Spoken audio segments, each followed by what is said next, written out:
Vale do Santo Grau.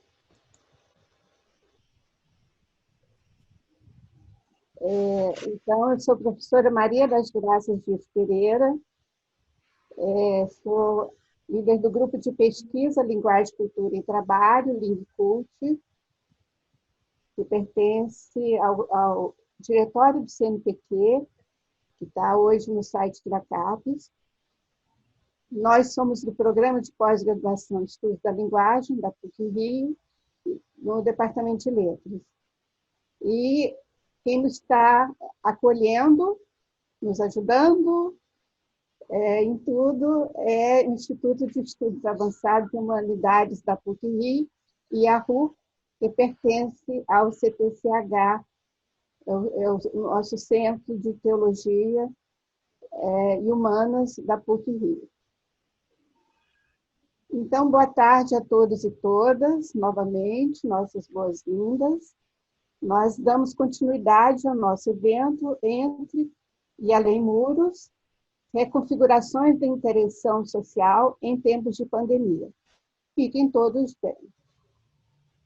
Com a realização do evento Entre e Além Muros, nossos objetivos principais são... É só um minuto, gente, que eu muitas vezes fico engolindo um pedacinho aqui. Tecer entendimentos acerca das novas formas de interagir a partir do olhar de profissionais de áreas distintas, como médicos, enfermeiros, professores, advogados. Nós fizemos muito isso ontem, né? Tivemos mesa redonda, tivemos roda de conversa, muito com foco na saúde, além da palestra do Daniel Nascimento mais cedo. O outro objetivo nosso é ampliar a escuta e o aprendizado acerca da reconfiguração da atuação de movimentos sociais. Hoje nós vamos ter a presença de participantes de movimentos sociais. E outro objetivo é criar um espaço de diálogo sobre a reconfiguração da interação social a partir da linha acadêmica, com posturas teóricas e metodológicas, vindas de linguística aplicada, sociolinguística, da sociologia, da antropologia, também um dos objetivos nossos para hoje. Então, eu destaco que nesse momento em que a interação presencial se mostra problemática, nós temos desafios de como configurar a pesquisa acadêmica. Então, precisamos procurar novas modalidades de pesquisa, principalmente com a situação da pandemia. Na mesa redonda 2, nós vamos ter uma discussão sobre a pesquisa reconfigurada frente aos desafios da pandemia. Todos já devem ter a programação, mas está aí o título da mesa redonda 2, que é a pesquisa reconfigurada, alternativas e desafios no âmbito acadêmico, no contexto da pandemia. Quem vai participar dessa mesa é a Renata, a professora Renata Amaral, minha pós-doc do PUC-Rio, é professora também do SEDUC, Objetivo, a Thalita, me orientando da PUC, Marília Fernandes, também orientando da PUC, o Gustavo Lanzieri, foi meu aluno na disciplina pragmática, e Emanuele também. Os dois também vão falar sobre o trabalho que desenvolveram na relação com a pandemia. Moderadores é a Carla Mirelli, que é da Sopa de Niterói, né, Mirelli? E o Carlos Gustavo Camilo, que também é me orientando. Então, essa mesa tem muito a ver com os participantes do grupo de pesquisa e com alunos da PUC. Depois, nós temos a questão dos movimentos sociais. Os movimentos sociais também precisaram adequar suas práticas de trabalho aos interlocutores e passam por redefinições na interação no curso da pandemia. Na roda de conversa 2, os participantes relatam e discutem suas experiências. Então, nessa roda de conversa, que tem o título Interações Reconfiguradas 2, na atuação em e de movimentos sociais durante a pandemia, nós temos a Geralda Oliveira, da turma da Sopa de Niterói, a Gabriele de Andrade, que é da Associação de Dislexia do Mato Grosso, a Solange Reivoredo, que é do Grupo de Assistência à Mulher, a Magda Gomes, do coletivo A Rocinha Resiste, Edmer Exaltação da Casa das Pretas. As moderadoras são Marilúcia do Espírito Santo, da PUC-Rio, que é também minha orientanda de doutorado, e a doutora Carla Mirella, da CNBB. Teremos, então, depois um intervalo pequeno, dessa vez. Temos que tomar café mais rapidamente, por 20 minutos. E depois nós passamos à questão da questão acadêmica voltada para a interação virtual. As relações entre o presencial e o virtual passam por várias fases na pesquisa acadêmica. Um texto exemplar é de Kátia, de 1999. Ela já falou sobre a interação através do celular, e ela disse que as comunicações mediatizadas colocavam necessidade de novas formulações em relação ao contexto, a dimensão de acessibilidade aos participantes e em relação à concepção de interação. Nos últimos 20 anos, tivemos muitas pesquisas que, ora, consideravam presencial e virtual separados, ora, estabelecendo diferentes relações entre esses dois contextos. Recentemente, nós vimos umas publicações de Francisco Yuste. Ele tem um livro de 2011, publicações várias de 2019 e também publicações de 2018. E ele discute atualmente propostas na interação que ele chama de pragmática da internet. E ele coloca em questão muitas dicotomias que nós usamos hoje, como interação online, offline, umas modalidades oral e escrito. Ele vai falar, na verdade, sobre a questão da multimodalidade. A interação síncrona e assíncrona, ele também vai questionar essa dicotomia. É muito interessante ver os artigos dele. Então, no momento pelo qual nós passamos, durante a pandemia, o contexto virtual surge com refigurações. O ambiente digital não é mais um local periférico da vida. Em nossas práticas cotidianas e profissionais, utilizamos plataformas digitais em nossas interações. E é um momento de muita reflexão com essas propostas. Nós nunca interagimos tanto por plataformas virtuais como agora. É, verdade. Não é? Então, nas palestras 2 e 3, nós vamos ter discussões muito interessantes. Então, o professor Edson Luiz Gastaldo, ele vai falar sobre Goffman, interação social, linguagem na pandemia, gerenciamento da impressão em reuniões Zoom. A professora Maria do Carmo Leite de Oliveira, da PUC-Rio, vai falar sobre economia da atenção em tempo de pandemia, a interação na internet 2.0. E nós vamos ter aí como moderadores o Bruno e o Lucas. E depois nós teremos o encerramento. Então, uma excelente continuidade do evento com vocês, a todos e a todas. Novamente, boa tarde. É isso. Então, passo agora a palavra para a mesa redonda 2. Vou, então, tirar meu compartilhamento de tela.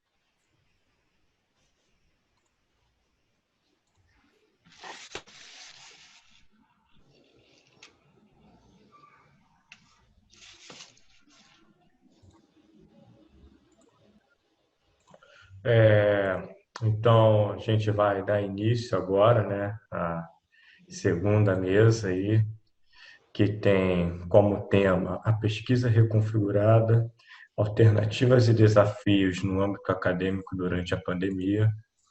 E nesse momento inicial é importante destacar que os participantes terão sua participação de 15 minutos e ao decorrer desse tempo, quando faltar 5 minutos para terminar, eu vou avisar gentilmente, né, que falta o tempo. E inicialmente nós iremos começar com a participação da Renata. Ela é doutora em Estudos da Linguagem pela PUC-Rio. Atualmente faz estágio de pós-doutorado no Departamento de Letras, PPG da PUC-Rio. É mestre em Linguística Aplicada pela FRJ. Ela entrega o corpo editorial da revista Percursos Linguísticos da UFES. É integrante do grupo de pesquisa Linguagem, Cultura e Trabalho da PUC-Rio.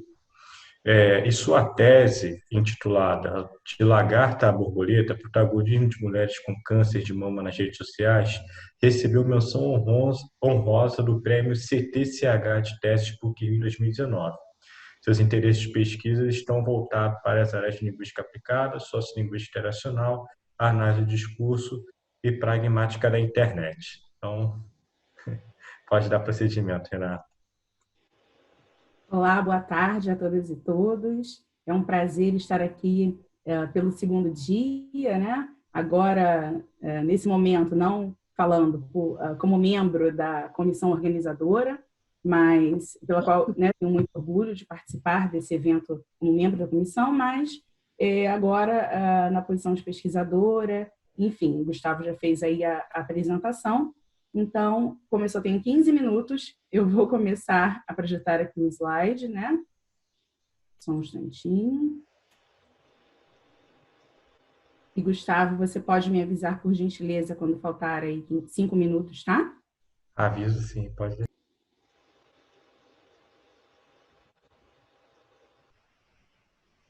Obrigada. Então, vamos lá. Estamos no Entre Além Muros, reconfigurações da interação social em tempos de pandemia. E eu trago aqui, hoje, os desafios da pesquisa no ciberespaço.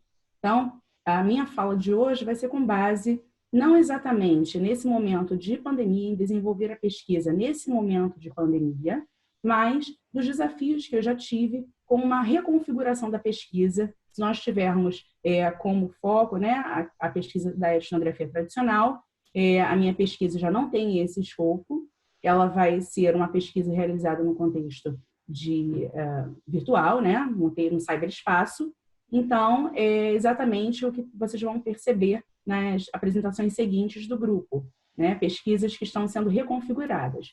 A minha pesquisa, ela parte do doutorado, né? E eu intitulei hoje Desafios da Pesquisa no Ciberespaço. Para quem não conhece, a tese, né, como o Gustavo já mencionou, o título é De Lagarta à Borboleta, protagonismo de mulheres com câncer de mama em redes sociais.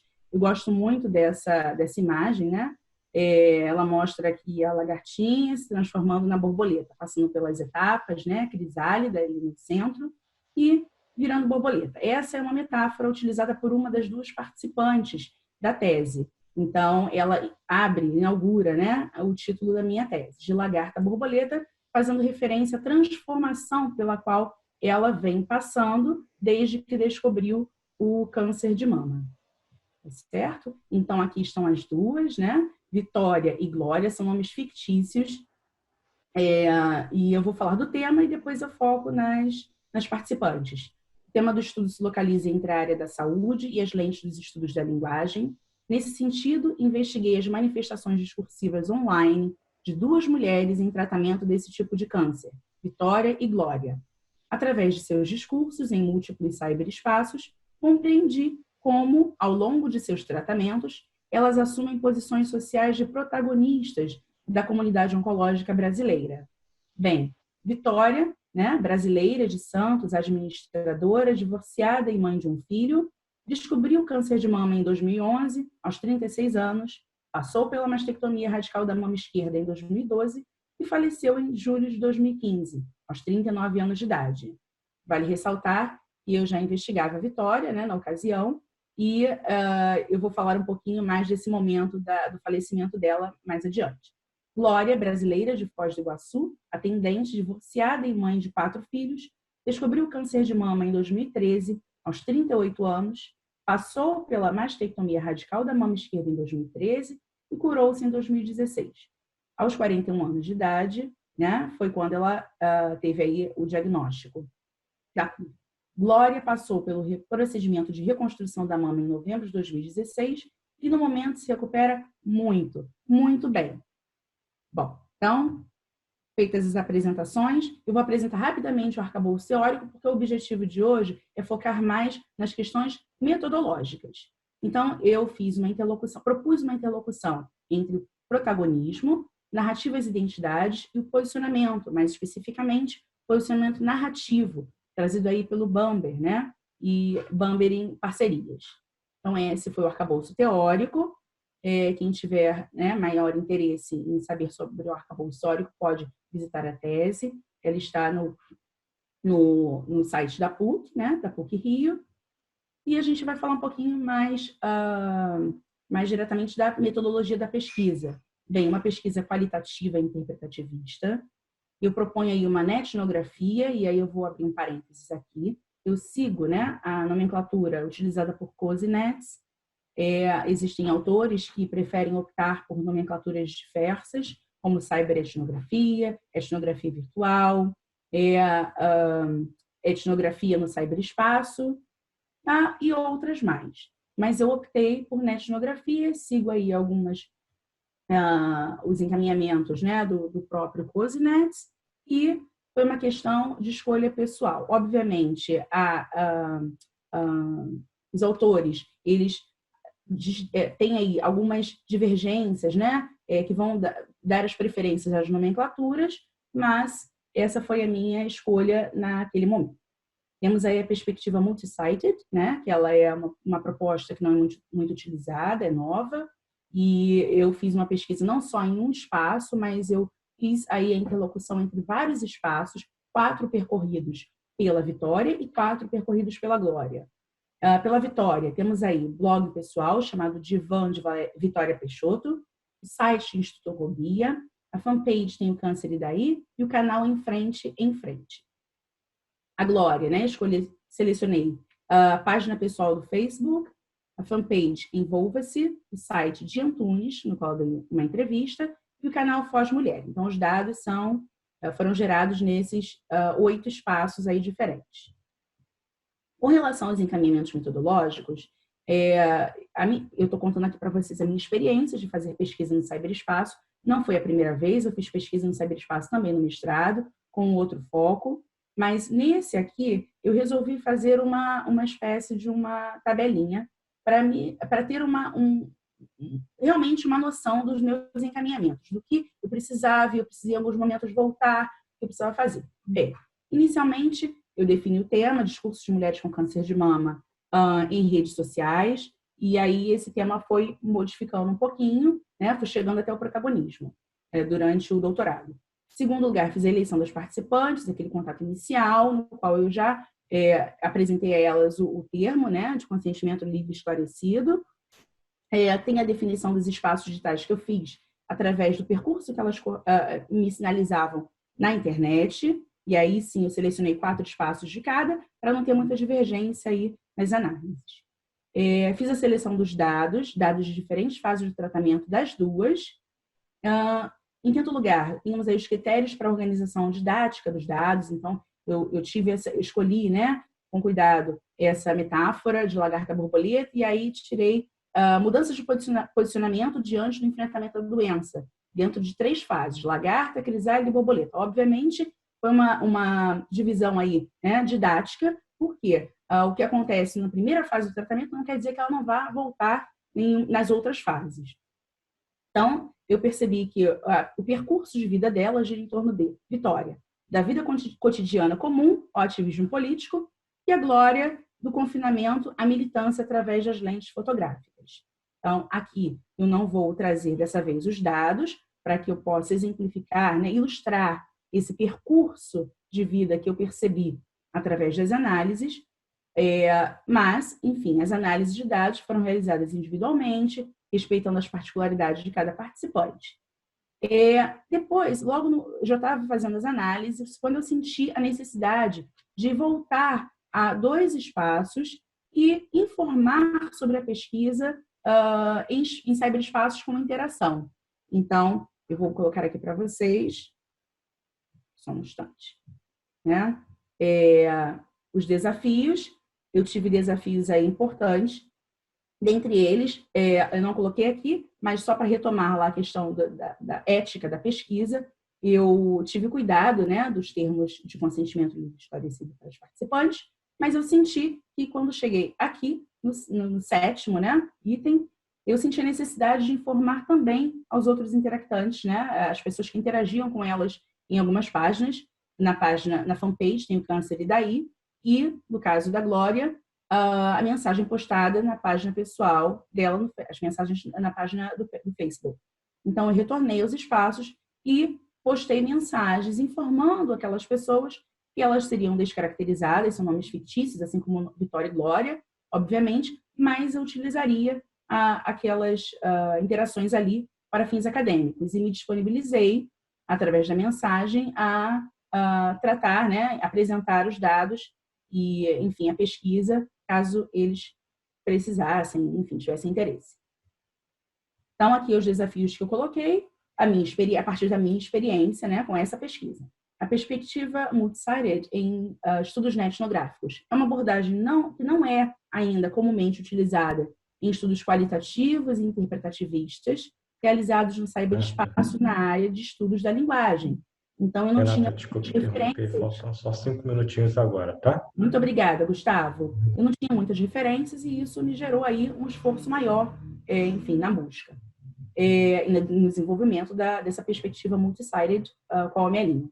A pesquisa realizada em múltiplos cyberespaços requer um engajamento grande do pesquisador em cada cyberespaço e do pesquisador também com os ou as participantes do estudo. Isso aí, eu fiz um recorte na minha língua Marcos e Falson e, de fato, eu percebi que esse engajamento ele é necessário, sim. No decorrer da pesquisa, percebi que alguns dados gerados em momentos anteriores não se encontravam mais disponíveis online. Foi o caso da entrevista no site do Oncoguia, a entrevista da Vitória. Felizmente, eu tinha salvo, né, logo no início da pesquisa, eu salvei essa entrevista no meu arquivo pessoal. Então, foi importante e eu acho que eu teria tido problemas, né, para manter esse cyberespaço se eu não tivesse tido o cuidado, né, de salvar. E as postagens, os comentários dos fãs, amigos dos participantes no Facebook, com relação a elas, como esse conteúdo pode ser editado pelos autores em qualquer momento, é importante que o pesquisador salve os dados também, para consultá-los posteriormente através do seu próprio arquivo. Com relação às descobertas ao realizar essa pesquisa, enquanto pesquisadora etnográfica, acredito que essa metodologia de pesquisa não só possibilita a realização de um estudo com profundidade, como também uma investigação com envolvimento entre pesquisador e participante. E aí eu vou retomar o que eu disse lá no início, que eu ia contar da Vitória. Em 2015, quando ela faleceu, eu estava apresentando um trabalho, né, na Bélgica com os dados dela, e eu só soube quando eu voltei para o Brasil. Bem, meu mundo acabou, né? Eu sofri, eu chorei, e eu vi que meu envolvimento ia além, né, dessa tela. E eu percebi que, de fato, o que eu já supunha, né, realmente era fato. O envolvimento é muito grande com os participantes, com os dados, com todo aquele contexto propiciado ali pelo cyberespaço, pela investigação. O tempo do pesquisador e dos participantes em campo, em uma pesquisa etnográfica, pode ser maior do que o tempo de imersão quando a pesquisa é realizada em contexto presencial. Vejam bem, pode ser, não significa que será. No meu caso, eu acredito que foi sim, né? Se eu tivesse feito a pesquisa presencialmente, até pela questão da logística, da questão geográfica, né? Eu não teria acesso a elas com muita facilidade. Elas moram em outros estados. É possível voltar ao contexto de investigação a qualquer momento, sem agendamento prévio, né? Os dados estão ali o tempo todo na palma da mão, no celular. Apesar da multi-sited ethnography ainda ser vista por muitos pesquisadores como the elephant in the room, para mim, ela representa uma metodologia em potencial para investigarmos, inclusive, as nossas relações interpessoais na contemporaneidade. E os desdobramentos disso são o meu projeto de pós-doutorado, o qual eu intitulo Linguagem e Interação em Saúde, um olhar a partir da pragmática da internet. O aporte teórico é um pouco diferente, porque eu proponho dialogar, né, fazer dialogar a pragmática da internet com a sociolinguística interacional e o posicionamento narrativo. A metodologia da pesquisa é a mesma, os dados também, e eu pretendo revisitá-los e também outros dados que não puderam ser contemplados pela tese. Vou destacar aqui, antes de encerrar, os objetivos de ordem social, teórica e metodológica, respectivamente, compreender como duas mulheres em tratamento de câncer de mama, protagonistas da luta contra essa doença em redes sociais, lidam agentivamente com os recursos comunicativos disponíveis na internet para interagirem com seus seguidores e para se comunicarem na web. De ordem teórica, criar inteligibilidades acerca da pragmática da internet, possivelmente identificando categorias de análise típicas da interação online, com base em uma proposta de análise por multicamadas, interconectadas e contemple dados linguísticos e não linguísticos. Eu estou me referindo aí ao Francisco Hughes, que a professora já colocou muito bem no início. E problematizar as abordagens metodológicas contemporâneas mais frequentes para pesquisas realizadas no ciberespaço. Isso só vai ser possível porque a professora doutora Maria das Graças Dias Pereira, minha supervisora no estágio pós-doutoral, né, e eu entendemos que o ciberespaço seja um ambiente crescentemente fértil para fazer pesquisa linguístico-interacional e como um sítio privilegiado para praticar ações transformadoras por meio da linguagem. Com os avanços da incorporação da comunicação mediada pelo computador em nossas vidas, temos progressivamente esmaecido a tradicional dicotomia online-offline. Não sabemos ainda como a gente pode denominar esse momento em que vivemos. E essa difusão a qual os autores se referem configura um desafio ainda maior para os pesquisadores em linguagem, haja vista a imprecisão desse novo contexto onde ocorre a comunicação humana. Muito obrigada por me ouvirem aqui hoje, novamente. Obrigado, Renata. Foi precisa no tempo, né? Excelente. Obrigada, Gustavo. Obrigada a todos e todas. Imagina, agora dando prosseguimento aí, né? Agora nós iremos ouvir a Thalita, né? Ela é doutoranda e mestre em estudos da linguagem pela PUC-Rio. Ela é graduada em língua portuguesa pela UERJ, integrante também do grupo de pesquisa em linguagem, cultura e trabalho, Lingcult, da PUC-Rio. Possui experiência na área de linguística aplicada, na narrativa sociolinguística interacional, dislexia e distúrbios de aprendizagem.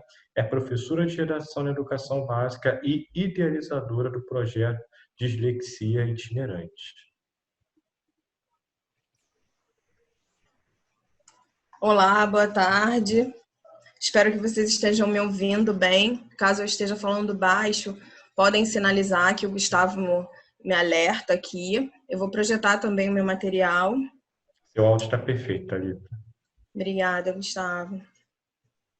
Só um minutinho que eu vou projetar e aí eu começo.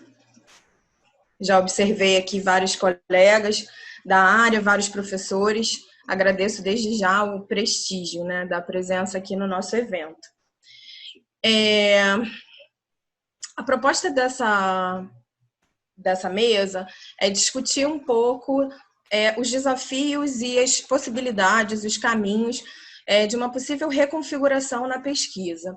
E eu confesso que eu estou exatamente dentro desse escopo, né, de reconfiguração, de refletir sobre novos caminhos para a minha pesquisa, que foi, de certa forma, um pouco impedida pelo contexto da pandemia. Então, eu vou falar um pouco sobre esse percurso de mudança de olhar, de mudança de trajetória e como isso me impactou enquanto pesquisadora. Eu acredito que vários pesquisadores que faziam seus estudos, suas investigações no ambiente presencial, de repente foram pegos de surpresa, como eu fui, e aí eu vou contar um pouco dessa história, dessa narrativa. E nesse sentido, a minha apresentação ela não está tão estruturada teoricamente, porque ela é bem incipiente, ela é bem embrionária, mas eu achei interessante até porque a gente pode partilhar essa experiência da reconfiguração. Então, vamos lá. Vocês conseguem ver meus slides? Sim, já está aparecendo, sim. Obrigada. Então, vamos lá. Quem sou eu, né? O Gustavo me apresentou rapidamente, então farei também uma breve apresentação. Eu sou professora de redação e português no ensino básico há 11 anos, aqui em Niterói, na minha cidade. Eu sou pesquisadora na PUC-Rio desde 2011, quando eu iniciei meu mestrado, com a orientação da professora Maria das Graças, e atualmente eu desenvolvo um projeto no Rio de Janeiro intitulado Dislexia Itinerante. O Dislexia Itinerante é um projeto que populariza informações acerca da dislexia em ambientes pedagógicos, então em escolas, universidades, grupos, e foi uma forma que eu encontrei de retornar à sociedade essa minha prática acadêmica, né? Todas as oportunidades acadêmicas que eu tive desde o início aí do processo de mestrado na PUC. Então, eu sou bolsista da CAPES, fui bolsista do CNPq e acredito que produzir linguística aplicada é também devolver esse conhecimento que a gente constrói e a partir do apoio do Estado e da sociedade. O meu tema central é a questão da dislexia. Para quem não conhece, a dislexia é um transtorno específico de aprendizagem de origem neurológica e ele é resultante de um déficit no componente fonológico da linguagem. E, nesse sentido, ele dificulta os processos de decodificação e soletração. Assim, ele acaba trazendo prejuízos na leitura e na escrita, que são ações socioculturais muito valorizadas, tanto na escola quanto fora dela. Nesse sentido, a gente observa que a dislexia ela acarreta muitos sentimentos, muitos afetos, muitas situações que trazem angústia, dor e desespero para o sujeito portador. Para essa apresentação, especialmente, eu trouxe esse conjunto de fotos, né, do fotógrafo Tiago Vinícius, que é disléxico, tem um projeto chamado Projeto Dislexia, e aqui ele mostra, por exemplo, uma representação desse sentimento que o sujeito disléxico tem em vários ambientes sociais. Como surge esse percurso da minha pesquisa, né? Surge de uma experiência profissional que depois se reflete na minha escolha de mestrado e tem continuidade no doutorado. Então, como professora, eu comecei a ter contato com um aluno com dislexia que inspirou o meu processo de investigação. Então, ele chegava sempre às aulas com muito sofrimento, muita dor, e isso, de certa forma, me afetou enquanto professora e fez com que, enquanto estudante, eu buscasse informações sobre a temática e buscasse entender os processos que envolvem a aprendizagem e a dislexia. Então, no mestrado, eu desenvolvi uma pesquisa chamada Narrativas de Experiências de Jovens Universitários com Dislexia, Construções de Si e do Outro nos contextos da escola e da família, em que eu entrevistei esses jovens universitários para entender como tinha sido o percurso escolar. Por meio dessas narrativas, entendi diversos processos que confirmavam aquilo que o meu aluno narrava nas aulas particulares, né? E comecei a perceber que essa relação família, escola e dislexia era uma relação que eu precisava entender um pouco mais. Então, para o doutorado, eu tive uma proposta inicial que dialogasse com essas duas instituições que tinham sido muito salientadas pelos jovens universitários no mestrado. A minha proposta inicial era, de fato, entrar na escola e fazer a pesquisa com os professores. Eu comecei a ter uma proximidade em uma escola privada de grande porte aqui em Niterói, oferecendo as oficinas e, ao mesmo tempo, tentando entender como o professor observava, avaliava e entendia essas questões relacionadas à dislexia. E aí, o que me aconteceu, né? Em março deste ano, como nós sabemos, a pandemia passou a ser algo muito forte no Brasil, e o efeito da pandemia na minha pesquisa, na minha ideia inicial, foi um pouco interrompida, porque as escolas foram fechadas em março.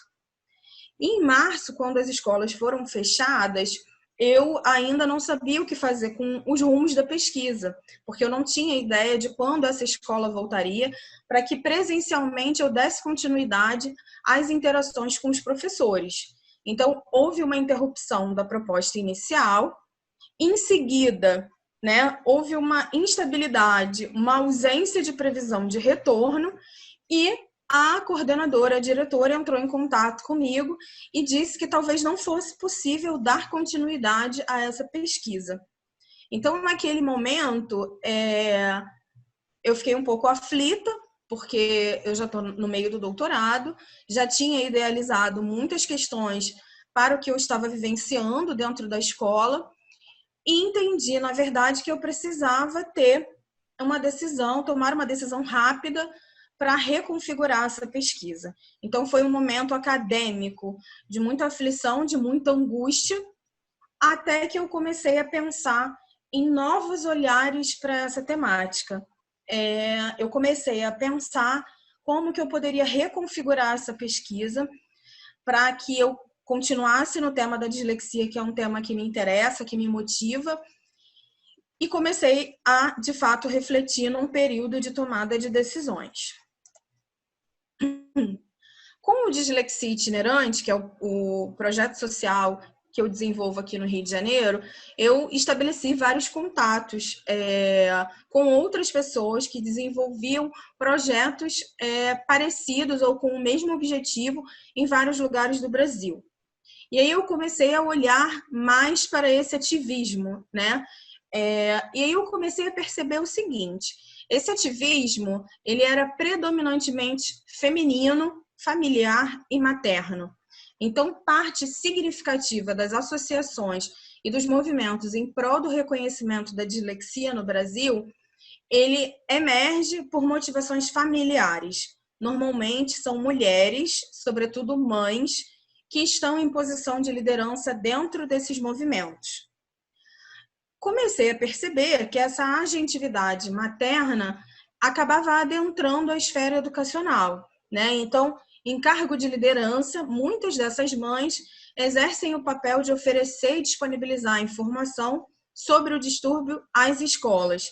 Então, nesse sentido, elas cumpriam um papel de educar a comunidade escolar acerca da questão, entendendo que essa questão é uma questão que muitas vezes está ausente nessas esferas pedagógicas. E aí eu comecei a perceber que elas acabavam deslocando a realidade de dentro de casa, uma realidade privada, para as ruas, né? Para a escola, para o congresso, para outros lugares que, de certa forma, implicavam a questão do conhecimento acerca disso na escola. Por fim, comecei a perceber nesses movimentos uma forte construção da maternagem no exercício do ativismo. Então, enquanto elas educam essa comunidade escolar, elas constroem o papel de mãe durante as suas práticas. Então, é muito comum ouvir: eu estou aqui porque eu sou mãe. Então, essa é uma frase bastante recorrente em apresentações, reuniões, construções identitárias, vestuário. Pois não, Gustavo? Desculpa interromper, 5 minutos, tá? Estou tranquila, obrigada. Então, essa questão da maternagem, da maternidade, eram muito frequentes, tanto no vestuário quanto na linguagem, e isso passou a também chamar a minha atenção para que eu voltasse meu olhar para essas questões. E aí eu fiz um novo recorte. Eu pensei em uma possibilidade de trabalhar com essas observações que estavam diante de mim ali naquele momento. Então, eu selecionei o grupo de Mães do Brasil Dislexia, que é uma associação nacional de mães que reúne mães de diferentes estados, representantes dos seus estados, e ali elas organizam reflexões com outros pais, orientando um cotidiano do cidadão que tem dislexia, formam uma rede de apoio que representam organizações estaduais para pensar essas ações nacionais e também desenvolvem ações educacionais em escolas, tais como minicurso, palestra, aula. Nesse sentido, reconfigurei participantes, objetivos e metodologia. Hoje eu faço um trabalho com 10 mães, que são líderes dos seus estados, têm movimentos estaduais e se encontram no Mães do Brasil Dislexia. Elas têm muito engajamento com a causa e têm entre 43 e 52 anos, todas já cederam a autorização para a participação da pergunta. E aí os meus objetivos passaram a ser como que essas mães relatam essas experiências sobre os movimentos de e para a inclusão escolar, como essas mães constroem noções de agentividade acerca do movimento que elas desenvolvem e como essas mães entrelaçam essa noção de agentividade em prol da sociedade à própria questão da maternidade e da maternagem, tá? A minha metodologia sofreu bastante reconfiguração também, continuo num viés qualitativo, interpretativista, porém de base netnográfica. Alinhada a Renata, né, que é a minha inspiração acadêmica, eu sigo aí na netnografia, não só fazendo entrevistas individuais e coletivas com essas mães, mas acompanhando as reuniões, acompanhando o que essas mães desenvolvem na internet. Por isso, netnográfica é uma inspiração etnográfica aplicada a esse campo virtual. Quais são os grandes desafios aí que eu vejo pela frente como pesquisadora, né? São lançar um olhar para essas novas interações em plataformas alternativas, como o Zoom, que são completamente diferentes das presenciais. Observo uma questão relacionada a transcrições em meios que disponibilizam chat, vídeo e áudio. Então, muitas vezes, por exemplo, eu pretendo gerar uma entrevista com um grupo focal, com todas elas em um determinado dia. Fazer uma entrevista individual e uma coletiva. O que pode acontecer numa entrevista coletiva pelo Zoom? Enquanto as pessoas falam, algumas pessoas utilizam o chat, desligam a câmera, ligam a câmera. Então, como percorrer essa análise considerando todas essas questões? E, por fim, os próprios obstáculos tecnológicos, como internet instável, conexão com problemas, gravações interrompidas, né? Às vezes você está falando com a pessoa cai. Eu percebo que a reconfiguração da minha pesquisa trouxe muitos ganhos, porque hoje eu posso fazer pesquisa com 10 mulheres de estados diferentes, que têm situações diferentes de vida e que podem estar no Zoom em um determinado momento. Eu não poderia me deslocar para um outro estado se eu estivesse fazendo uma pesquisa apenas presencial nesse momento. Então, a pandemia ela me trouxe novos olhares, novos instrumentos, novos meios, mas trouxe alguns desafios aqui que eu pretendo enfrentar nesse próximo ano. Bem, coloquei breves referências bibliográficas e disponibilizo o site aqui do Dislexia Itinerante para quem, de repente, quiser conhecer esse projeto que populariza essas informações. Agradeço e estou disponível para a gente discutir.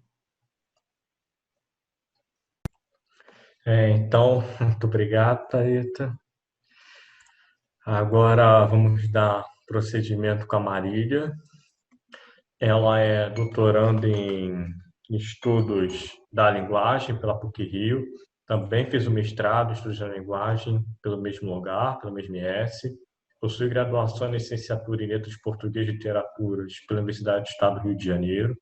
Também integrante do grupo Pesquisa em Linguagem, Cultura e Trabalho, Lingcult. É membro do corpo editorial da Revista Escrita e da Revista Agulhas Negras. Atua como docente no ensino superior.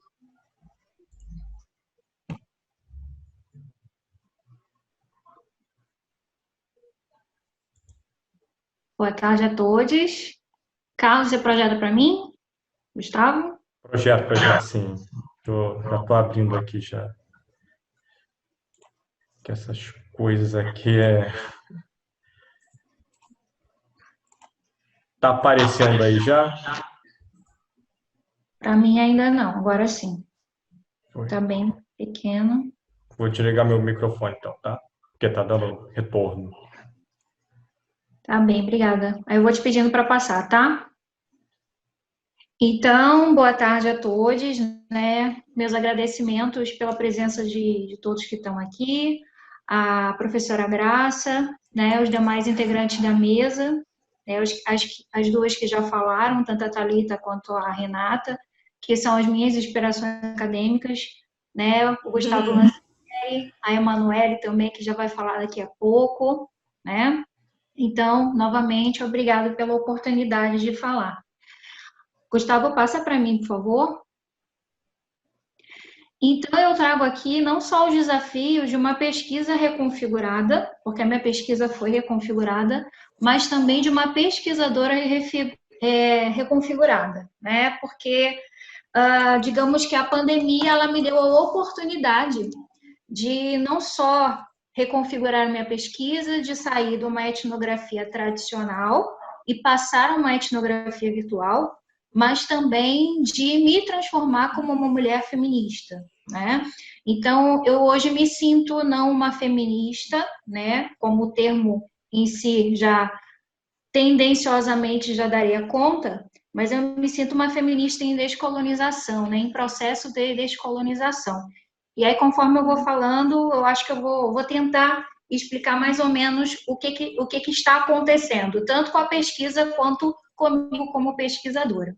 Gustavo, por favor, passa para mim. Então, inicialmente, eu, desde o mestrado, de alguma forma, eu já venho trabalhando com gênero, né? Inicialmente, eu trabalhei com mulheres em Vila Rosário, né? Isso lá em 2011.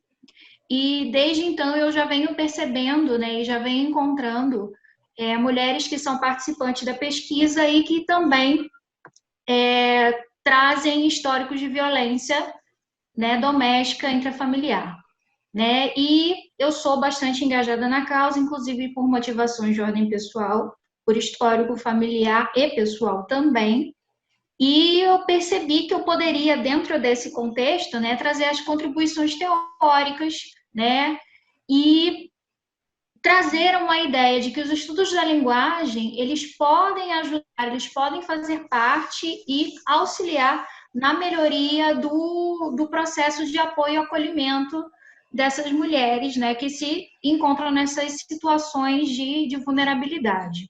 Então, eu também percebi a possibilidade de trazer uma contribuição social, né? Porque, além de tudo, eu percebi que existia, né, uma situação de ineficácia, às vezes falta de humanização em determinados espaços, sobretudo aqueles espaços que são vistos como institucionalizados, né?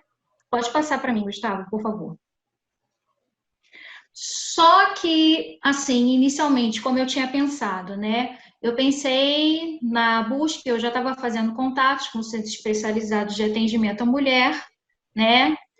E eu percebi que no momento em que houve a pausa junto com a pandemia, né, no início da pandemia, né, então a gente teve a questão do isolamento social, a pausa desses lugares especializados e a mudança, né, do tratamento também da forma de denúncia e com o aumento, inclusive, daquele que o pessoal está chamando de epidemia dentro da pandemia, né? Que seria também o aumento dos casos. As mulheres passam a estar junto, né, 24 horas com o seu agressor, com o agressor extremamente mais agressivo, digamos assim, por conta da questão do isolamento social, né?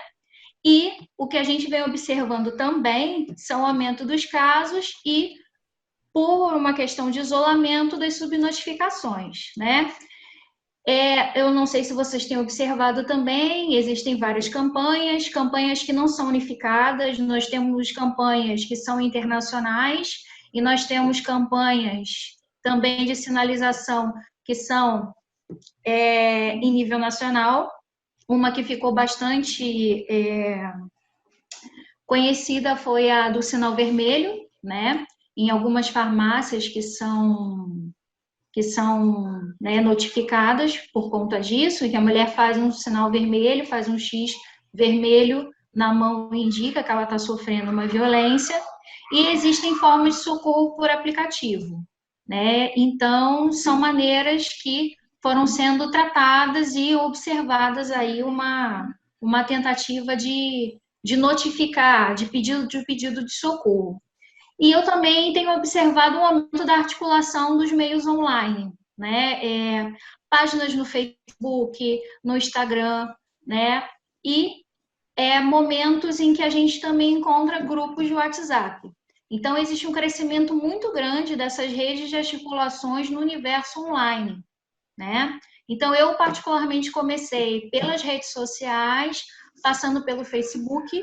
Então, meu percurso foi das páginas, dos grupos de discussão, depois eu percebi no Instagram e depois passando pelo WhatsApp. Então, elas vão desde momentos de informação, de informativos, né? Tentando mostrar para essas mulheres e alertar que elas estão passando por aquela determinada situação de violência, e até o momento em que elas criam determinadas redes, que é o caso do GRAM, que a Solange vai falar daqui a pouco, né? Passa para mim, por favor, Gustavo. E aí, eu cheguei a uma nova, né, configuração da pesquisa, e eu queria destrinchar um pouco o que seria o meu título provisório, né? Que é Dororidade e Empoderamento Feminino e uma rede online de combate à violência de gênero, tá? Então, eu parto, né, de uma rede online de combate à violência de gênero, que é uma rede independente, né, que ela não faz parte vamos dizer assim, do instrumento do Estado, é onde tem uma interação entre mulheres, né, e onde eu tenho um predomínio de mulheres não brancas e periféricas, né, e são mulheres que, geralmente, elas não têm como sair de casa, né, nessa situação em que elas estão com o agressor junto delas, certo? E, pode passar para mim? E um outro conceito que é bastante importante e bastante interessante da gente pensar é o conceito de dororidade trazido pela Vilma Piedade, né? E que esse conceito de dororidade, ele vamos dizer assim, ele complementa o conceito de sororidade, né? Porque o conceito de sororidade, ele, segundo a Vilma Piedade, e a gente vem observando que ele não dá conta de determinadas dores que são as dores das mulheres, né, que não são brancas, né?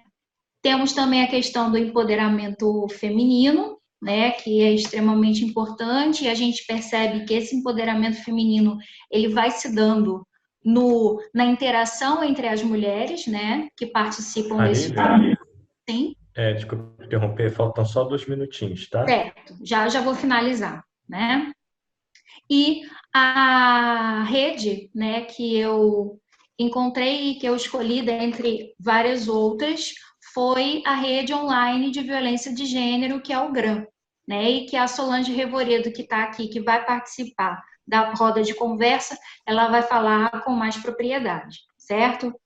E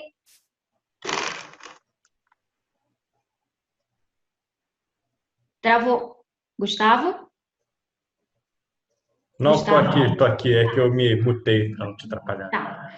E o meu objetivo, né, vamos dizer assim, o meu encaminhamento agora se dá a partir da violência contra a mulher, né, com essa lente descolonial, a partir da Lélia Gonzalez e da Maria Lugones. E é justamente aí que eu consigo atar o que eu estava falando no começo, né, que é justamente essa ideia de reconfigurar não só a pesquisa, observando esses espaços que são por muitas vezes negligenciados e esquecidos nas pesquisas, porque não são ambientes que têm assim uma projeção muito grande e midiática, né, mas que são extremamente importantes e que eles entram nesses lares e aonde as mulheres elas conseguem buscar ajuda, né? E ao mesmo tempo a gente colocar um olhar descolonizado, né, sobre a situação da violência da mulher, ok?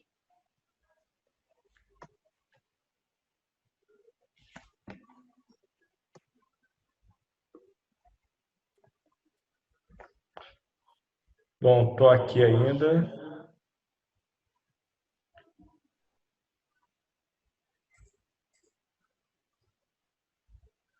Gustavo? Oi, estou aqui. Pronto, terminou? Pode fechar. Tá bom. Agora vocês conseguem me ver direitinho, só para saber? Essa troca de tela é sempre muito caótica, né? A gente nunca sabe quando está se vendo, deixa de se ver. Tô te vendo, Gustavo, fica tranquilo. Obrigado. Bom, então essa foi a pesquisa da Marília aí, e agora nós vamos dar procedimento com uma participação dupla. Agora irão participar a Emanuele e o Gustavo Lanzieri.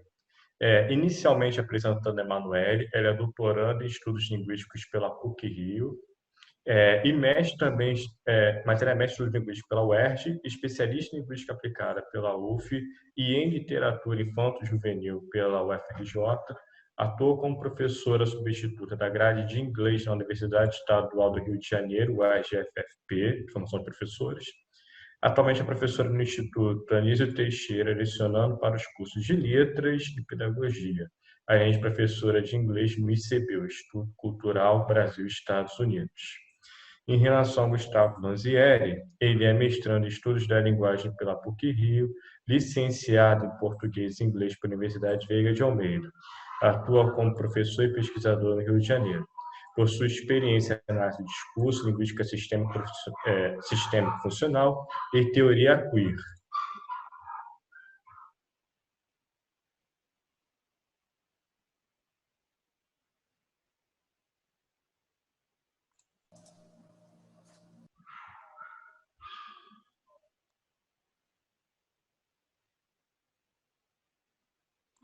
Então, Emanuele e Gustavo, sintam-se à vontade para dar procedimento, tá? Boa tarde a todos. Gustavo, você vai compartilhar? Você está mutado, Gustavo. Ele não está conseguindo desmutar? Tá me ouvindo agora? Sim. Tá. Então, a gente vai fazer o seguinte, eu vou fazer só a introdução e aí a Emanuele entra em seguida, tá bem?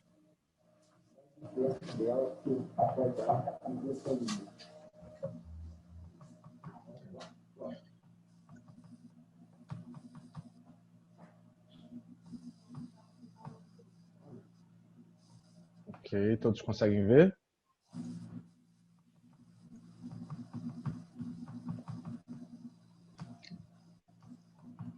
Sim.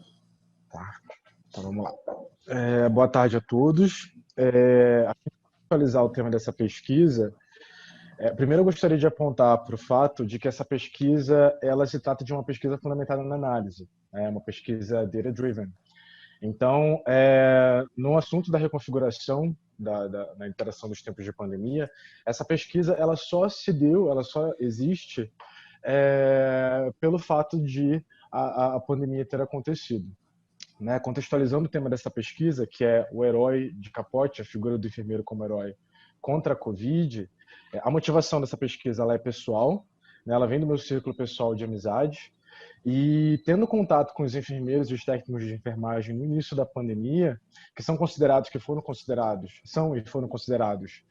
profissões essenciais para lidar com a pandemia, eu pude acompanhar desde o início, no cenário da quarentena, a narrativa de sofrimento que foi se construído e se agravando através dos meses, né, conforme o tempo foi passando. E aí,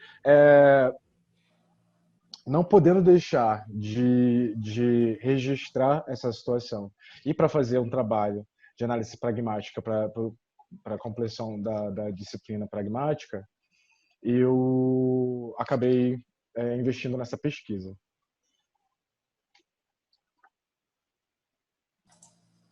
Então, contextualizando o cenário, né, a pandemia, tudo se deu por conta da pandemia, né?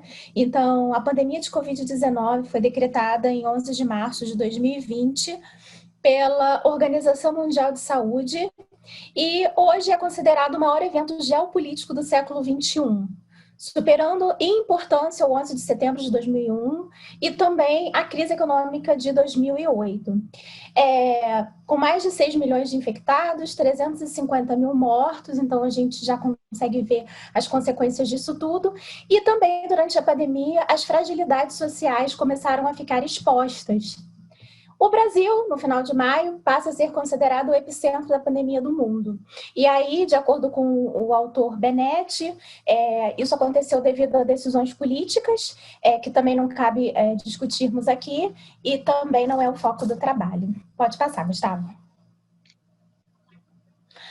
Boaventura Santos nos dá uma luz em relação a esse sul da quarentena, né? As vozes que mais sofrem, as pessoas que mais sofrem, as comunidades que mais são vitimizadas por essa situação de pandemia, que são as mulheres, os profissionais de saúde, em especial de menor cargo hierárquico, entregadores, secretários, recepcionistas, os trabalhadores precários, informais, autônomos, trabalhadores de rua, sem abrigo, população de rua, moradores de periferia, favelas e também os internados. E aí a gente poderia falar de todos eles aqui durante o evento inteiro, mas a gente, para essa pesquisa, vai focar nessa parcela dos profissionais de saúde, que são os enfermeiros. Pode passar, por favor. E aí, durante a pandemia, exatamente no dia 16 de abril, foi celebrado o Dia Mundial do Super-Herói e algumas empresas relacionadas ao mundo da ficção, como a DC Comics e a Marvel, fizeram algumas publicações, né? Algumas dessas estão aqui, vocês podem ver, e esses profissionais, representando os profissionais, né, como heróis, os profissionais que são os enfermeiros, que são os profissionais de saúde, que estão na linha de frente, que se sacrificaram e se sacrificam todos os dias, se expondo aos riscos de contágio, né, dessa doença.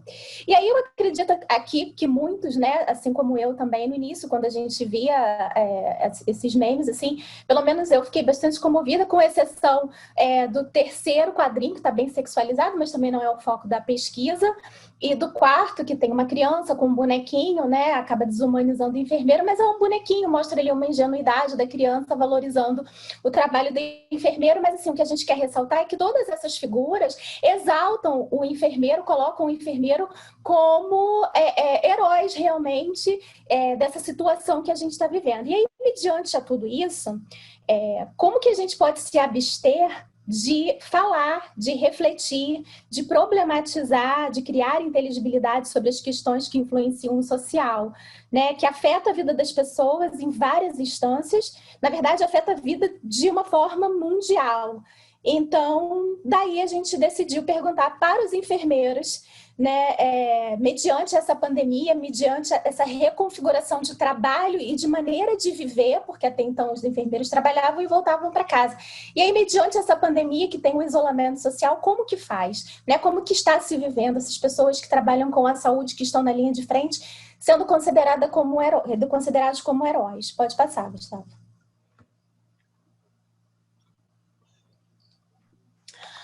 E aí a gente vai utilizar a figura do herói como construção social de Campbell e da Costa, que nos ajuda a entender a função do herói, né? O que seria esse herói?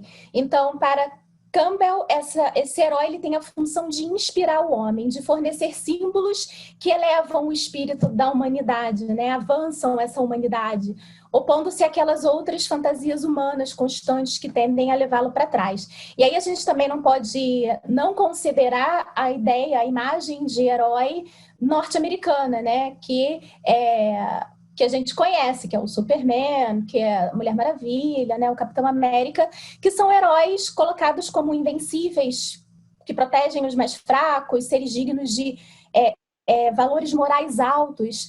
Assim, eles nunca matam os inimigos, porque eles têm um senso de justiça e de bem, né, acima de tudo que se pensa sobre o que é ser bom.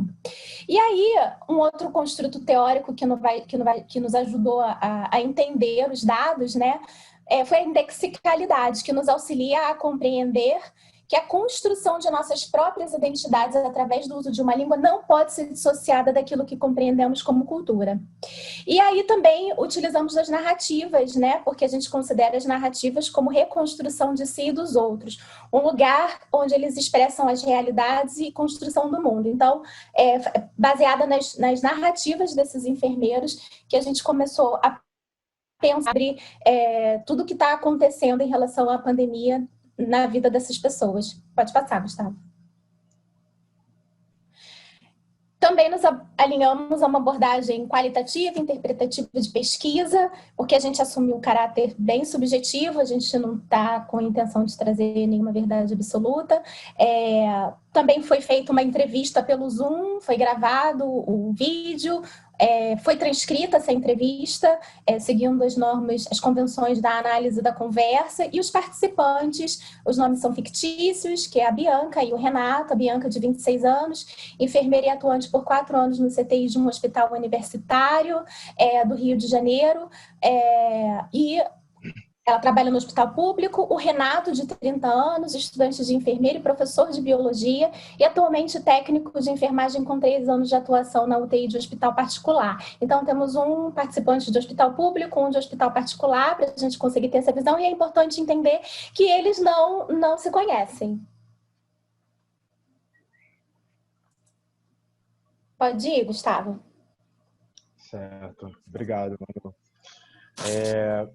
Bom, então, eu acho que cabe aqui, né, reiterar que esses dois participantes, eles não se conhecem, né, eles não participam do mesmo ciclo profissional, não participam do mesmo ciclo de amizade, não se conhecem entre si, eles trabalham em ambientes completamente diferentes, né, o particular e o público, que a gente sabe que é muito diferente, né, e eu vou me ater às partes mais importantes da análise dessa entrevista, justamente pelo motivo de tempo.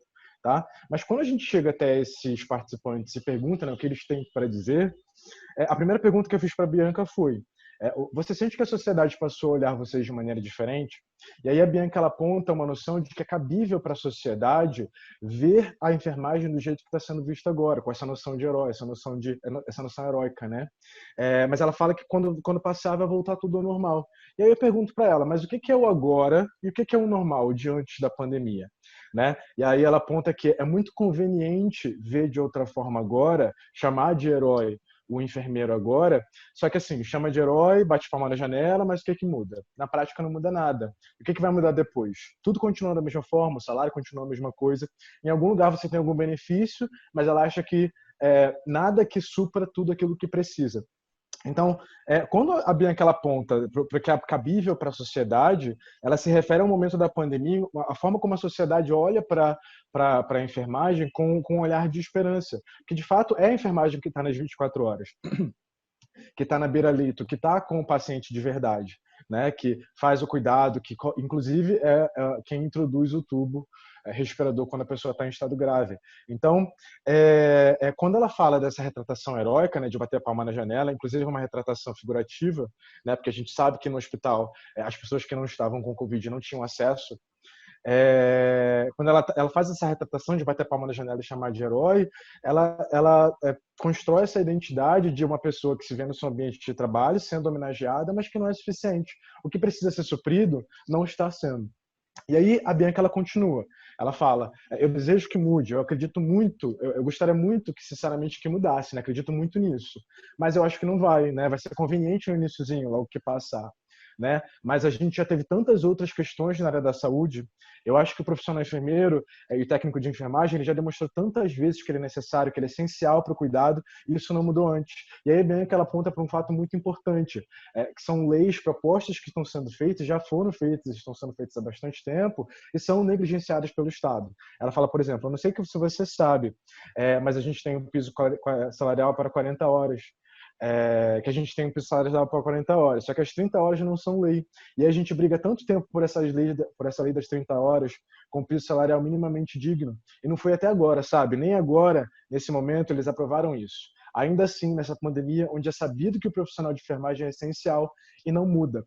Então, o que a gente consegue identificar aí, a construção, para além do discurso da Bianca, a gente consegue compreender que mudanças elas tentaram ser implementadas, elas foram propostas, existe essa necessidade de um cuidado, de um amparo melhor com o profissional de enfermagem. Ele já vem sendo expresso há bastante tempo, mas mesmo assim, mesmo nesse momento de calamidade pública em que esses profissionais são extremamente necessários, isso não tem sido feito, né? Se a gente para investigar, por exemplo, como eu disse, essa pesquisa ela é data-driven. Então, primeiro eu fiz a entrevista e depois eu fundamentei a minha pesquisa. E com a investigação, por exemplo, a gente se depara com situações como a PL 2295, que é o projeto de lei que foi proposto no ano 2000, com caráter de urgência, né, para alterar a lei número 7.498, que foi proposta em 1986, para fixar a jornada de trabalho em 6 horas diárias e 70 horas semanais, que são atuais 40, mas com o mesmo piso salarial. Então, você para pensar que dentro disso que a Bianca tá dentro dessa construção que a Bianca está fazendo, né, de uma indignação, de uma frustração, se há 20 anos atrás houve essa proposta de caráter de urgência para fixar uma jornada de trabalho que naquela época já era excessiva, você imagina agora numa situação de pandemia em que os próprios profissionais acabam se contaminando e outros profissionais precisam dar conta desse trabalho que está sendo feito, né? Ao mesmo tempo, eu fiz essa entrevista também com um outro participante, que é o Renato, e aí eu fiz a mesma pergunta para o Renato. O que você acha que mudou em relação à sua profissão depois que estourou a pandemia? E aí ele fala, eu costumo dizer que a enfermagem ela é muito menosprezada pela sociedade, né? A enfermagem ela é como se fosse um puxadinho da medicina. E aí você percebe a construção do Renato dentro da sua profissão, o sentimento que ele tem ao tratar da sua própria profissão, uma sensação de menosprezo, de um puxadinho de uma outra profissão que é homenageada, que é hierarquicamente melhor e prestigiada, né? E aí ele continua, ele fala, depois da pandemia é engraçado, nós nos tornamos heróis, né? Isso, ironicamente, aconteceu depois de fato, a sociedade ver que há necessidade da enfermagem dentro da saúde. Eu ainda gosto de falar, que a enfermagem não é herói. Nós não somos heróis, somos pessoas, somos profissionais. Isso tem sido indicado há tanto tempo, por que só agora estão vendo esse valor? Né? Então, a gente vê essa construção, né? O antes da pandemia e o depois da pandemia. A gente vê que é uma construção heróica que não condiz com a realidade, né? É um contraste que denuncia a situação como ela está sendo tratada na realidade. Quando o Renato continua, uma das primeiras coisas que ele fala é sobre a falta de EPI, trazendo aí da ideia macro para o micro, né, que é a forma como o Renato vê a sua própria realidade, como ele se identifica na sua realidade, a primeira coisa que ele fala é a falta de EPI, a falta de insumos, né? Ele fala, faltou muito EPI. Hoje em dia a gente tem que usar uma máscara N95, por exemplo, que antigamente a gente usava em 12, 24 horas, agora em 30 dias. E a Anvisa, por falta de EPIs, autoriza isso. Então, assim, acaba colocando a vida de funcionários, de profissionais da saúde em risco devido à falta de produtos, à falta de insumos. Claro que eu não pude trazer tudo da entrevista até aqui, né? Mas, assim, são vários pontos que a gente precisa tratar em relação à forma como essa profissão específica foi e está sendo tratada em relação à Covid, né? Então, você para pensar, a falta de insumos, a falta de proteção adequada, a adaptação de proteção que se torna inadequada, né? A gente para pensar também no prejuízo psicológico acarretado por lidar com a doença, né? Porque a gente para pensar que algumas pessoas desculpa interromper, gente. Manuel e Gustavo, 5 minutinhos agora, tá? Beleza, obrigado. A gente para pensar que a UTI ela é um lugar de morte, né? Só que não, ela é um lugar de tratamento para cura. E aí, mesmo você sendo um profissional preparado para lidar com a morte, quando você se depara com uma grande mortalidade, uma proporção gigantesca que a doença causou, você chega no morgue e não tem mais aonde colocar pessoas, aonde você preparar as pessoas porque não tem mais espaço, né? Você é forçado a encarar a realidade da morte de uma forma muito abrupta e muito grande. E aí, quando você finalmente chega no seu momento de descanso, você vai para sua casa ou o lugar que você está ficando e você não tem mais contato com a sua família. 2, 3, 4 meses sem ver a sua família, sem ver ninguém, porque você tem medo de infectar a sua família. O risco de contágio é muito grande, né? E aí você vê os seus entes queridos se contaminando, entes queridos vindo a óbito, até o momento em que você mesmo é contaminado com a doença. Então, o dano, a pressão psicológica que esse profissional está sendo submetido é muito grande. Eu não arrisco a me falar que é insalubre, porque eu não teria como me colocar nessa posição, por exemplo. E aí você vê, e aí o Renato continua, né? E aí, quando ele fala isso, eu pergunto para ele, então você está me dizendo que, de certa forma, esse herói que você está sendo retratado é um herói ideológico? E ele fala, sim, eu acho super bem. Até agora eu não consigo entender essa visão, essa vista dos heróis. Porque quando a gente fala de herói, a gente fala de uma pessoa invencível, né? Se você olhar para os heróis aí da Marvel, da DC, eles são invencíveis, são imortais. E nós não, nós somos seres humanos. Eu tive muitos colegas que foram afetados, eu fui afetado. Então, assim, as pessoas não vêm, estão batendo palma, na verdade, ao invés de lutar. Igual agora, quando estão lutando pela PL do piso salarial, eu não vejo nenhuma mídia social falando sobre isso. Né? Quando o Renato ele fala dos heróis da DC e da Marvel, que são invencíveis, são imortais, o Renato ele perdeu colegas para a Covid, o Renato ele teve colegas afetados, ele inclusive foi infectado também, e ficou um tempo afastado, porque ele ficou muito mal. Então, quando você quando você se depara com uma situação dessa, é uma comparação completamente descabida, né? São pessoas. E aí, o que me interessou foi a consonância entre esses dois participantes. A Bianca falar da representação de herói, inclusive do bater palma, o Renato também. Os dois falam sobre o piso salarial, essa revolta, essa frustração sobre o piso salarial que já está há tanto tempo e não é levado à frente, não é atendido. Então, quando a gente para pensar sobre isso, assim que a gente começa a investigar, o que me interessou, por exemplo, foi essa noção do super-herói, nessa representação do super-herói. O que aconteceu que foi no dia 14 de abril, a DC Comics e a Marvel fizeram uma campanha mundial com os enfermeiros especificamente. Então, eu tenho certeza que um ou outro de vocês viu essa representação em algum lugar, em alguma rede social, e foi de fato uma campanha, porque era necessário que tivesse os enfermeiros e eles foram retratados aí dessa forma. Né? A gente vê que o enfermeiro, ele está, por exemplo, na DC Comics, a enfermeira, no caso, né, pele clara, cabelo claro, olhos claros, está no meio, de frente para o Superman, e o médico, ele está no canto, junto com a Mulher Maravilha, né, de capote, face shield, máscara, todo protegido. Mas, afinal de contas, não é um enfermeiro que está lidando com o paciente nas 24 horas.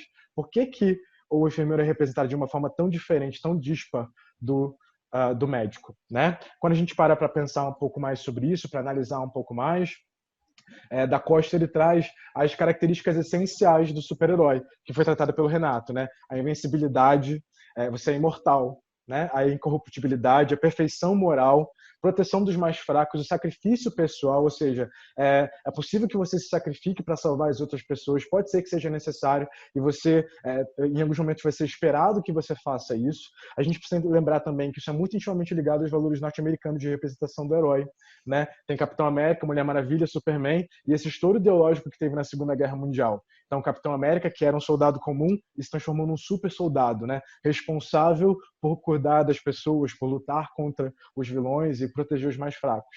Né? São os seres dignos dos mais altos valores morais. Eles não são dignos, eles não são passíveis, aliás, de dor, de frustração, de medo, de pavor. Então, assim, que idealização heróica é essa, né? Que retrata o herói enfermeiro como um herói, né? De forma corajosa, impetuosa, para lidar com a pandemia, e retira dele toda essa noção humana, toda essa humanização, né? A ideia de cidadão, uma pessoa que tem diferentes necessidades, personalidades diferentes, diferentes etnias, com falhas, com medos, com pavor, né? Com a frustração, com a sensação também de não saber como lidar com o problema. Nada disso foi levado em consideração. E aí, nas considerações finais, que na verdade eu não acredito que sejam considerações finais, porque a pandemia ainda não terminou, a quarentena ainda não terminou, né? A gente precisa apontar não somente para os perigos inerentes à retratação descabida dessas pessoas, mas os diversos outros temas para reflexão que são levantados durante essas entrevistas que aconteceram. Então, assim, está sendo fornecida assistência psicológica adequada para os profissionais de saúde? Né? De quem é a responsabilidade dos óbitos dos profissionais que faleceram exercendo a sua profissão? Né? Porque ainda hoje, ainda durante a pandemia, leis como a PL do 295 ainda não foram apreciadas em plenário. Né? E de que forma a gente pode esperar que as outras pessoas cuidem da nossa saúde se nós não fornecemos condições mínimas de trabalho e de proteção para essas pessoas? Bom, então é isso. Pessoal, agradeço muito pela atenção, pela oportunidade. Bom, essa daí foi a apresentação super relevante aí também. E agora nós vamos dar início aos debates, né? Então, com o auxílio da professora doutora Carla Mirelli, que vai direcionar esse momento das perguntas, passe esse momento para ela agora, que vai fazer a leitura das perguntas e conduzir o debate, né? Então, Carla, aí, a bola é sua. Muito obrigada, Gustavo. Tá me ouvindo? Tô te ouvindo perfeitamente. Show. Boa tarde, gente. Muito bom estar aqui com vocês. Perguntas super relevantes, trabalhos, na verdade, super relevantes, né? Não é à toa que tem muitos elogios. Inclusive, os elogios nem serão lidos porque são tantos que a gente passaria o debate só lendo esses elogios. Pesquisas tão relevantes e, ao mesmo tempo, que inspiram os pesquisadores que, nesse momento, estão tendo que fazer reconfigurações em suas pesquisas.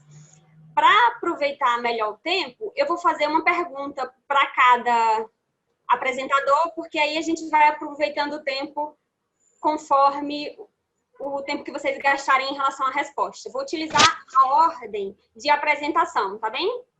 Primeiro, para a doutora Renata, perguntar para ela, foram várias perguntas, mas a primeira foi alguém pedindo, a Mariana de Castro, pedindo que ela explicasse sobre o multi-sited. Você pode explicar melhor sobre esse termo, Renata?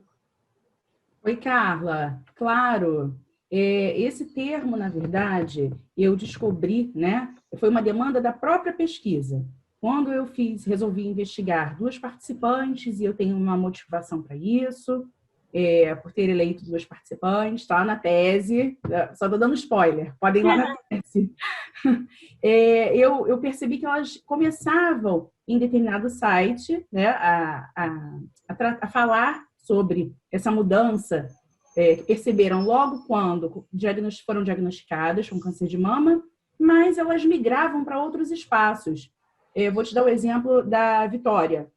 Eu percorri aí o Divã, né?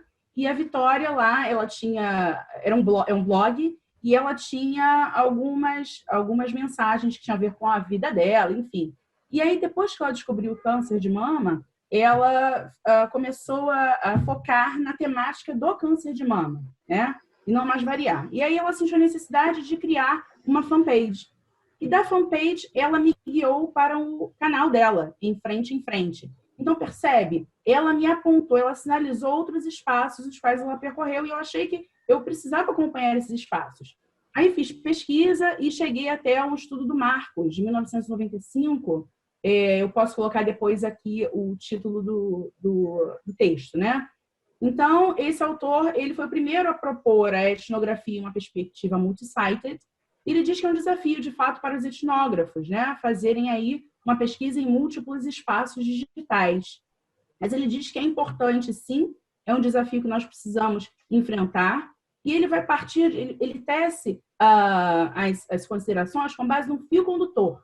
Ele diz que temos um fio condutor que vai te levar aos sites que você vai eleger. E foi exatamente o que eu percebi até antes de ler o texto dele, né? Eu parti lá do blog e senti a necessidade de, para acompanhar esse protagonismo, essa importância, esse empoderamento feminino, e como elas empoderavam outras mulheres também, né? Essa dimensão não seria possível se eu focasse a pesquisa em apenas um cyberespaço. Eu precisava abranger os outros, né? E eu elegi 4 para cada uma, né? Pela limitação do estudo, para poder dar ideia dessa amplitude de empoderamento, esse raio essa dimensão, né? Que ficou da pesquisa e delas mesmas, enfim, atuantes aí nessa luta contra o câncer de mama, tá certo? Então, a pesquisa multi-sited é isso. Não sei se eu consegui responder, mas, enfim. Maravilha. Estamos sinalizando, a Mariana está sinalizando aqui no chat que conseguiu sim. Obrigada, Renata. De nada. Dando sequência aí, gente, a Thalita tiveram várias perguntas. Eu vou aqui para a pergunta que diz o seguinte, que gostaria de saber qual é a demanda pelo seu projeto de profissionais da educação que querem entender melhor a educação ou a família em busca da qualidade de vida para os seus filhos. É uma pergunta do Carlos Alves. Oi, Carlos, obrigada pela pergunta. Oi, Carla. A pergunta é sobre a demanda dos educadores, se os educadores eles têm interesse nesse sentido. O que eu percebo em relação à minha pesquisa, né? Principalmente com o projeto social desenvolvido, que normalmente o professor ele tem muito interesse, ele tem muita curiosidade e ele tem muita vontade de ouvir aquilo que o pesquisador está dizendo. E muitas vezes ele ouve num momento dentro do próprio horário de trabalho. O que eu defendo muito com o Dislexia Itinerante é que a formação continuada de professores, muitas vezes, ela precisa acontecer no próprio ambiente de trabalho, que é a escola. Muitas vezes o professor ele está sobrecarregado, muitas vezes esse professor ele cria estratégias para a própria economia do trabalho e para a própria qualidade de vida dele, e ele não tem condições de buscar, muitas vezes, essa informação por fora, fazendo uma pós-graduação, fazendo um curso muito extenso. Então, quando você oferece a informação para ele num horário em que é possível na agenda da escola, num momento em que ele está também, de certa forma, mais disponível, de forma gratuita, por exemplo, ele ouve, ele quer participar, ele quer saber, e ele começa a fazer conexões com experiências que ele já viveu, né? Não sei se eu respondi exatamente a pergunta. Ele acrescentou aqui em relação a essa pergunta ainda, a demanda acaba sendo maior desses profissionais da educação ou da família em relação ao assunto da sua pesquisa sobre a dislexia? Eu acredito que as duas frentes são bem interessadas, assim. Muitos pais cujos filhos são disléxicos, eles estão nos espaços em que a gente discute. E muitos pais, eu vi que alguém até perguntou alguma questão relacionada à resistência, né? Muitos pais, eles às vezes também nunca ouviram falar sobre a dislexia. Então, eles querem ouvir de um pesquisador, de um profissional. Eu percebo também, assim, que enquanto professora, a aceitação sobre a temática é muito maior, porque as pessoas normalmente elas pensam assim, nossa, é uma professora que buscou essa informação e agora está disponibilizando, porque existe também um certo estereótipo de que o professor não lida bem com os transtornos específicos de aprendizagem, e isso não é geral. Muitos professores estão buscando a especialização, muitos professores estão buscando canais informais, como Instagram e YouTube, para tentar continuar estudando e incluírem seus alunos. Então, eu vejo que existem as duas demandas, assim, né? A questão da recusa dos pais, Carlos, é interessante, porque, de fato, muitos pais não conhecem, assim como para pesquisadores e professores, a dislexia não é um assunto muito popularizado, não é muito discutido. Muitos pais também, quando entram em contato pela primeira vez com esse termo, muitas vezes têm um certo estranhamento. E, para isso, os espaços de diálogo são fundamentais, as redes de apoio.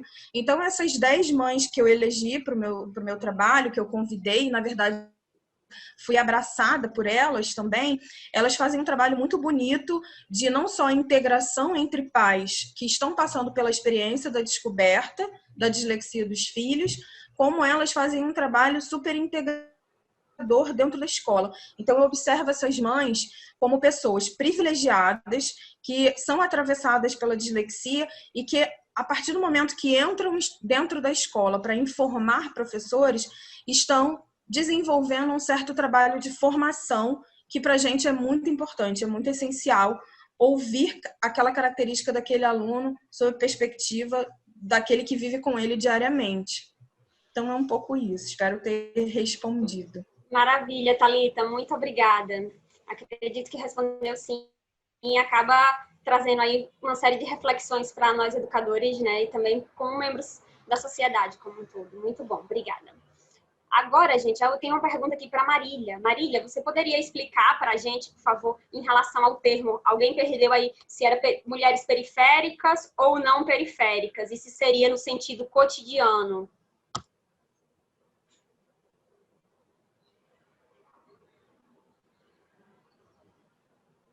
Oi, Marília. Oi, o microfone. O que ele me perguntou se era mulher... Se o termo utilizado por você, porque na hora o som dele falhou, se seria, se você estava se referindo em relação a mulheres não periféricas ou periféricas.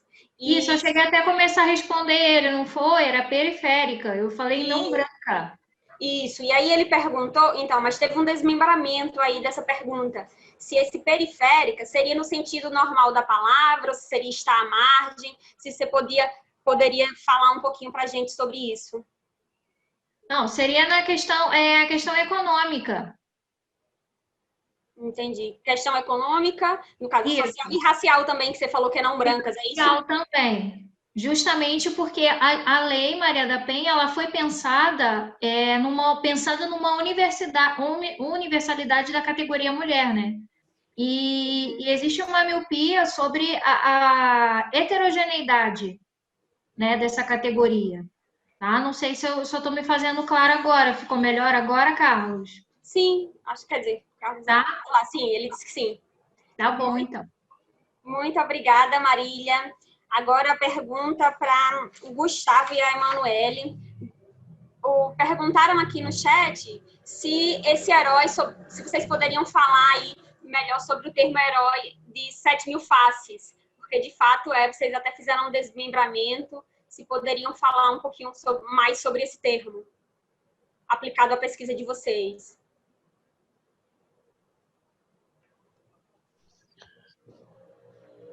Então, o arquétipo do herói que a gente utilizou na pesquisa não foi o herói de 1000 faces, que é o arquétipo mitológico, né? É um pouco diferente. Na verdade, a idealização de herói que foi utilizada, e que é a idealização de herói que foi utilizada na retratação, então foi uma pesquisa em cima dos fatos, né? Era a idealização de herói que surgiu a partir da Segunda Guerra Mundial. Então, com a necessidade que os Estados Unidos tiveram de criar uma idealização, um arquétipo de um herói, né, que seria um herói ultranacionalista, pautado em ideais que resumissem as esperanças e os anseios que a população norte-americana, tinha como necessidade para que pudesse prosseguir na Segunda Guerra Mundial. Esses valores imbricados, que foram valores do Capitão América, da Mulher Maravilha, e o Capitão América em especial, na verdade, né, que é a visão de uma pessoa comum que recebe ultrapoderes e com esses ultrapoderes recebe grandes responsabilidades, né? Foi nesse valor que a gente atribuiu o conceito ideológico de herói para poder utilizar nessa pesquisa. Maravilha, explicado, Gustavo. Muito obrigada. Temos ainda mais um tempinho aí. Vamos tentar aí mais uma rodadinha de perguntas.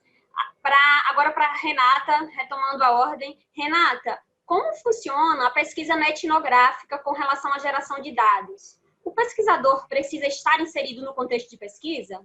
Ela assume um caráter interpretativista? Essa é a pergunta para você. Vamos lá, Renata. Obrigada. Ótimo. De fato, né, não há necessidade do pesquisador, dentro desse espectro, né, de observador até, né, insider, até enfim, ele não tem necessidade de estar nos extremos, né? Ele pode participar de alguma forma, mesmo sendo apenas um observador. Vai depender do contexto, né, do espaço eleito. E, obviamente, é uma pesquisa qualitativa.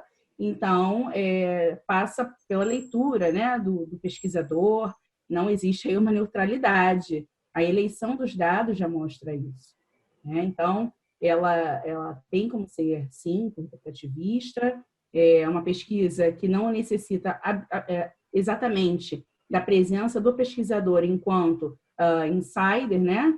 E, no meu caso, eu me descrevo na pesquisa como observadora e também interactante virtual. Eu uso esse termo interactante da Sherry Turkle, né? E eu realmente, em alguns dos espaços, eu chego a ser amiga delas, né? Seguidora, e interajo também ali em algum momento.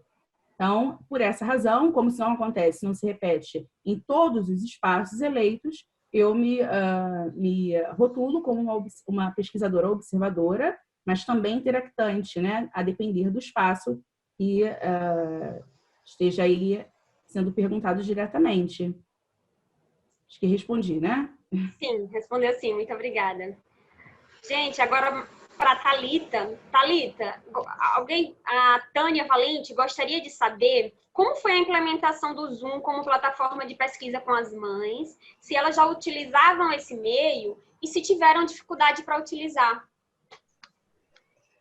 Oi, Tânia. Obrigada pela pergunta. Então, os meus dados, eles ainda não começaram a serem gerados, né? Porque a gente está ainda na parte de comitê de ética, mas essas mães fazem uso, sim, do Zoom, elas utilizam essa plataforma para reuniões periódicas, por isso também eu elegi essa plataforma, eu entendi que era uma plataforma mais fácil, já que elas já utilizavam, e nos primeiros contatos, né, com elas, eu usei o Zoom para marcar reuniões para falar sobre a pesquisa. Então, assim, muito comprometida com a questão ética, marquei reuniões, expliquei quais eram os meus objetivos, os meus interesses, expliquei toda a questão burocrática da universidade, as implicações, a importância da gente ter um protocolo ético, e eu utilizei o Zoom já nessas primeiras abordagens. Então, abordagens em que a gente ainda não está propriamente dentro da pesquisa, mas está iniciando o contato formalmente, né? Então, ainda pedindo autorização, ainda explicando o que eu estou entendendo em relação a essa pesquisa, tentando, obviamente, colocar em primeiro plano a clareza, o diálogo, inclusive a possibilidade de colaboração em relação à construção da pesquisa. Então, o Zoom foi uma plataforma eleita porque as mães, elas moram em estados diferentes, mas elas já utilizavam e por isso eu decidi manter. Maravilha. Obrigada, Thalita. Agora para Marília. Marília, quais as principais dificuldades na geração de dados aí do seu trabalho, do seu estudo? Marília? Oi, consigo te ouvir. Tá. A pergunta para você é quais as principais dificuldades na geração de dados aí de sua pesquisa? A geração de dados, ela passa por todas as questões que a Thalita já falou, né? A questão da participação, né? Como a gente tem pessoas de vários lugares do país, a gente fica dependente dessas plataformas, né? Do Zoom, do Google Meet, e tem a questão da conexão também, porque a minha, por exemplo, vocês já viram que não anda muito boa, né? Então, a gente tem essa questão da geração de dados e também levar em consideração tanto a parte de áudio e vídeo quanto o chat. Não acredito que não seja uma dificuldade, mas talvez um desafio, né? São elementos a mais que precisam ser pensados, além daqueles que a gente já estava acostumado. Entendi. Tá bom. Obrigada, Marília. Agora, para a Emanuele e para o Gustavo, a gente queria saber se houve resistência por parte dos participantes da pesquisa, algum receio, até por conta de pressão das instituições, né, sobre o que a gente pode falar, o que não pode, se isso teve algum impacto no trabalho de vocês ou foi alguma dificuldade a mais? Olha... Durante a entrevista não, né? Mas foi o Gustavo, a professora Graça tinha pedido para que a gente convidasse um dos participantes e o Gustavo entrou em contato, que é amigo pessoal dele, e aí houve uma recusa de participar no sentido de ele ter falado algumas coisas e ter medo de represália. Mas a entrevista foi feita com o Gustavo. Entendi, Emanuele. Quer acrescentar alguma coisa em relação a isso, Gustavo? Muito obrigada, Emanuele. Importante saber disso. Só para acrescentar, não, realmente, assim, não houve resistência, né? Mas, por exemplo, muitas das coisas que foram faladas, na verdade, a entrevista, ela começou não no sentido de denúncia, né? Mas ela acabou tomando um tom de denúncia conforme ela foi prosseguindo. Então, muitas das coisas que foram faladas, por mais que a pessoa ela não seja identificada, enfim, não tenha nenhuma forma de identificar essa pessoa, quando a pessoa participa, por exemplo, trabalha com um hospital particular, é muito difícil você fazer, a pessoa se propor a falar algumas coisas, e aí realmente cria um pouco de resistência para poder na participação. Eu acho que faz parte do processo da entrevista, né? Assim, quando a pessoa se sentir confortável, ela sentir que ela pode se expressar tranquilamente, falar tudo, que ela tem a necessidade, né, dentro da sua construção. Então, realmente, por exemplo, no caso de convidar uma das pessoas para vir, ficaria inviável porque é uma forma pode ser que cause algum tipo de problema realmente. Então, a participação pessoal, de fato, houve resistência, mas na participação das entrevistas foi bastante aberto, foi inclusive bastante produtivo. Show, muito obrigada. Emanuele, quer acrescentar alguma coisa? Não, obrigada. Tá ótimo, obrigada a vocês. Gente, infelizmente agora a gente vai precisar dar uma pausa no debate. Agradeço muito a pergunta de todos vocês. Acho que a gente também não para por aqui, né? Na verdade, o evento é só o início, a gente acaba depois trocando contatos, fazendo perguntas, trocando materiais, e isso é maravilhoso, né? Parabéns aí a todas as pessoas que apresentaram, que transformaram dificuldades em oportunidades, né? Nesse momento da pandemia. E agora nós vamos para um intervalo e voltamos depois com uma roda de conversa sensacional, não percam, tá? E muito obrigada a todos que apresentaram. Foi maravilhoso ouvir o trabalho super relevante de vocês. Inclusive, ao ler os comentários no chat, vocês vão confirmar que isso é unânime, tá? Muito obrigada.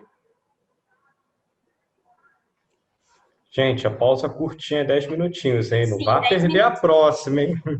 Isso, Fiquem atentos. Isso. 3h30 nós estaremos aqui para a nossa roda de conversa, tá?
Eu queria ter falado outra coisa, história do doutorado mitológico, mas não tive tempo de falar, que saco.